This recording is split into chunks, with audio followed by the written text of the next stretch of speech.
So today we're going to be talking about schwa.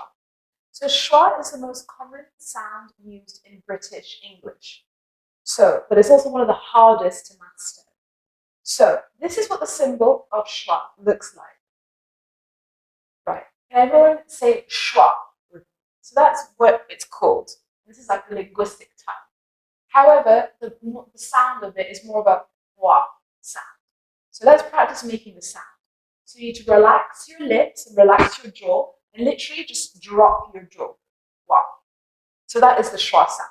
Very easy to do, but the hard thing is knowing when to use it. Okay, so now that we've practiced a bit on how to make this wa sound, just remember always keep everything nice and relaxed. So now it's knowing when to use it.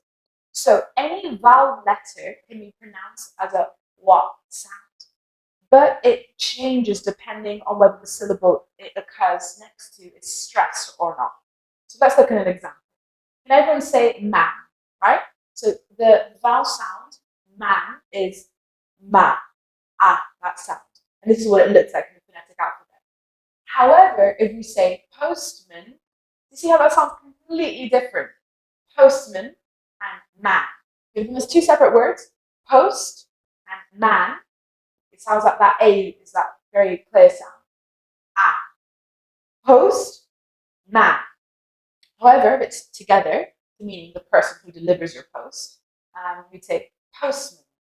So that changes. It's still spelt the same, postman, still spelt the exact same, but the way you pronounce that A is completely different. And that's when you use the schwa sound. So it goes postman. So if you notice, I just go postman. See, do you notice my jaw just drops and forms that natural sound? It sounds of nothing, but that's what it is. Postman. Can you say it with me? Postman. There you go. It's quite easy to do, just knowing when to use it and also when to listen out for it. So now that you know this, let's do some practice. One thing about the schwa that makes it very unique to British English is that in American English, we don't use the schwa sound as much in words ending in R sound. So, can we say this word, for example, teacher? Yeah, you say teacher. That's with a British English accent. With an American English accent, you say teacher. So you really emphasize that ER sound at the end. So there's a list of words that end in an sound, where in British English, you pronounce them with a schwa. So it sounds like teach. You notice how my whole jaw drops. Teacher. Whereas American, teacher. So we're going to practice a few words. So I'm going to say this word now. Can you say this word? So in a British accent, it's nature. Again, dropping the jaw. Nature. With an American accent, nature. So you really emphasize that ER sound. And these following words are all the same. Can you try this word? In a British accent, lawyer. In an American, liar. Next, we've got this word. Doctor. Can you say it? Doctor. Right, and as an American accent, doctor. Do you hear it's quite a difference? But this is also what makes understanding us Brits quite hard.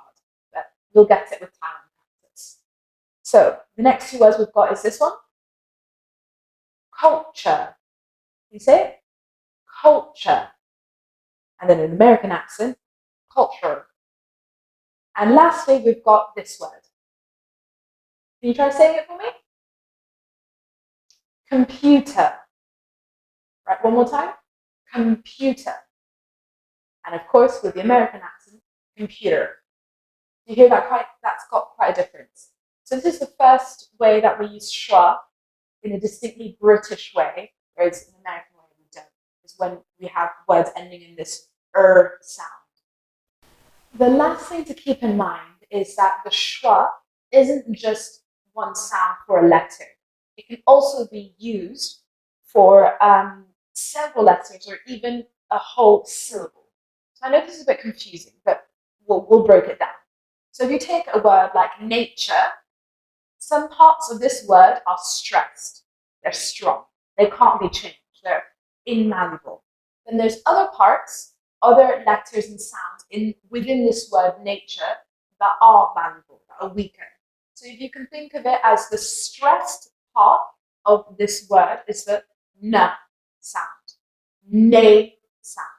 So if you say nature, you see, like if you think of it as an R, the punch is the ne, and the rest goes down.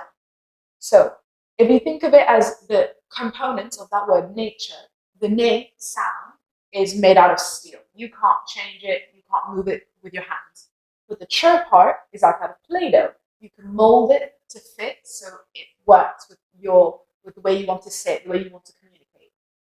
So can you say it with me? Nature, right? So you can have this idea of having the schwa sound replacing whole syllables or even whole parts of a word rather than just a letter like we were looking at earlier. So here's an example of a sentence, and we'll have in red the parts that are have been replaced by schwa in a British accent. To survive the cold weather, you need to make thorough preparations. So we look at that word thorough, the punch, the stressed part is th, and the rest is just weak, it's out of Play-Doh, so we just kind of mold it. Thorough. If you pronounce every single syllable, you would say thorough. But that's not how we pronounce that word. We say thorough. Okay. And so just to recap, so we're on the same page. So when the schwa sound is invoked, is an unstressed part of a word, and there's a tendency that the letter R next to some vowels initiates the schwa sound. But remember, only in an unstressed part of a word. So here's an example.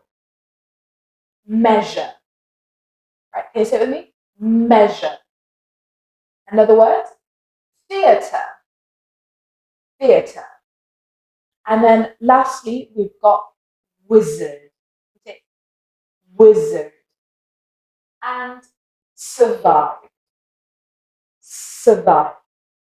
So I hope that helped. Here were just a few tips just to know when to recognize when you're reading, when you should invoke the schwa sound, and also why we use it in the British English, unlike in the American English. Thanks for watching. Hope this helped. Don't forget to like, follow, and subscribe so you can follow more of our content like this. Hope to see you soon.